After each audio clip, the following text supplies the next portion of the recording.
এটা standard finishing company limited, এটা আপনার রাজেন্দ্রপুর বাগের বাজার পড়ছে। 12:55 সময় আমরা সংবাদ পাই যে কেমিক্যালের যে সেকশন যেটা আছে, যেখানে মশার কেমিক্যাল তৈরি করা হয়, যেখানে কেরোসিন জাতীয় দ্রব্য থেকে এবং ব্লিচিং পাউডারের বিক্রিয়ার থেকে আপনার একটা প্রকার কেমিক্যাল তৈরি করা হয়, মশার কেমিক্যাল, যেটা ব্যবহার করে থাকি আমরা।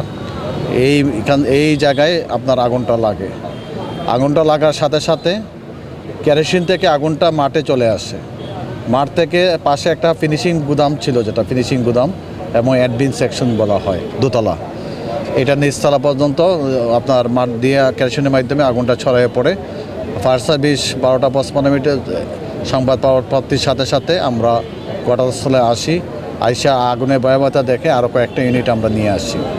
নিয়ে এসে আমরা প্রথমে যেখানে ব্লিচিং পাউডার ছিল, কেরোসিন ছিল, সেই আগুনটা নির্বাপন করি এবং পাশের যে গুদামটা আছে বিল্ডিংয়ের, দোতলা বিল্ডিং, 130 ফিট বাই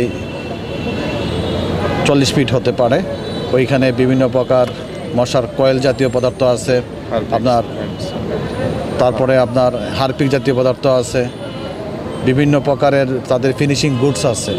এইখানে আগুন লাগছে এবং উপরে তাদের অফিস রুম আছে। এই আগুনটা আমরা নির্বাপন করতেছি।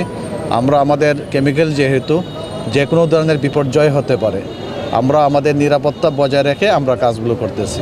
আপনারা ইতিমধ্যেই দেখছেন আগুনটা ভয়াবহ ছিল, অনেক দূর থেকে দেখা গেছে।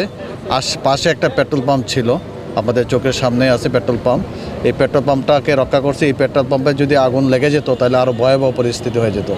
পাশে আপনার বাড়িঘর আছে, সেই বাড়িঘরগুলো আমরা রক্ষা করছি অত্যন্ত দক্ষতার সাথে এবং সাহসের সাথে। আমাদের ফায়ার ফাইটাররা এই আগুনটাকে নিয়ন্ত্রণে নিয়ে আসছে 2:55 সময়।